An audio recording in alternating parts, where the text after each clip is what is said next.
Hello, Makadayang Vlog Trip. Tara, dito na naman tayo sa istorya na to kung paano natin ginawa yan. Tara, let's go.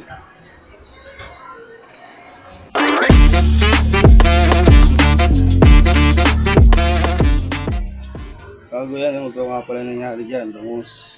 Pagayingin natin yan. Bangus tayo yan, ang over eh. Nag-blanco na naman tayo sa gabi. Napuno na naman tayo ng problema. May nagagawa na naman tayo hindi maganda. Kaya pasensya na. Ako'y tao lang.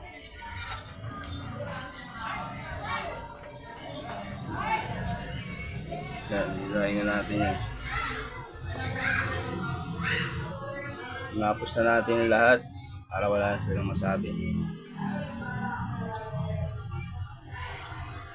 Gusto ko na rin tahimik na buhay.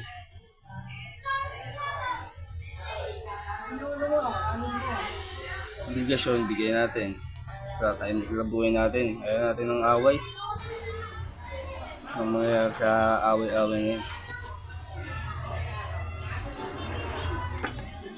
Gusto ko na lang tahimik na buhay. Ako nilalapitan ng away. Ayun, pag nilapitan mo yung away, ikaw yung makakasama. Kaya mas pinili ko na lang manahing ng buhay. Kung may masabi sila sa akin, sila na yun. Hindi ko na sila kailangan ni please. Kung kaya nila sa akin, di ba? Hindi ko naman para ipakilala yung sarili ko. Shoutout parang Aljon. John!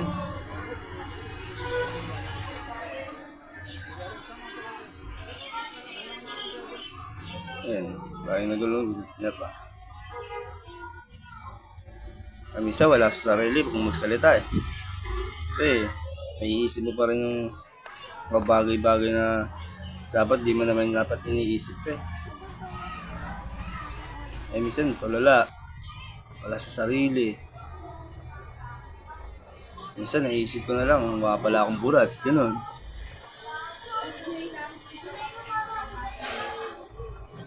Happy birthday nga pala pare, happy birthday parang Jomel. Enjoy your day pare. Nakakulab guys parang Jomel, parang Andix. Ethan, parang Ian, parang Edmar, parang Jom. Nakakulab ko, minsan nga lang. Pero di, kasi mga kanya-kanya na kaming buhay, kanya-kanyang busy. Minsan nagkakatagpo naman kami. Magkita-kita, masaya, katuwaan. May drama, may kwela, story. Minsan talaga hindi mo nasasabi mga bagay. Siyempre, yung tagal natin din nagkita, parang iba, may tampo na, di ba? Pero okay lang yung goods naman.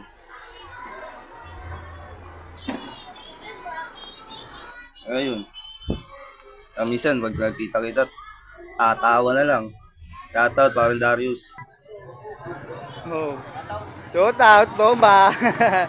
Binisita natin yung mga manok natin. Siya may manok. Ang itlog.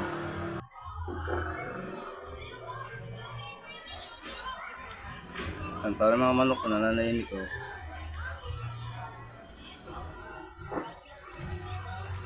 Kaya pala yung mga sisi ko.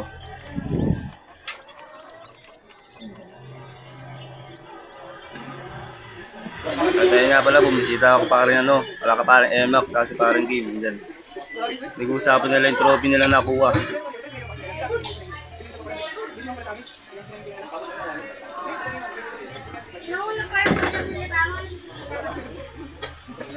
Shoutout, Blackson Chapter. Tol. Shoutout para Joshua.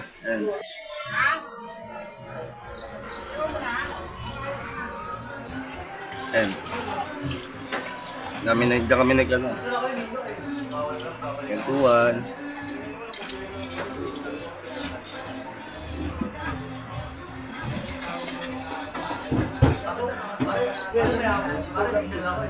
Noise cancellation.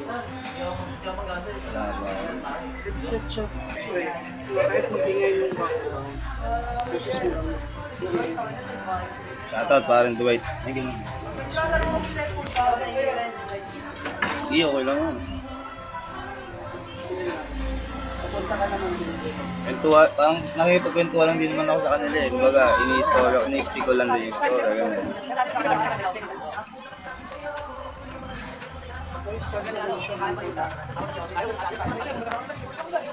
Hanggang dito na lang po. Maraming salamat.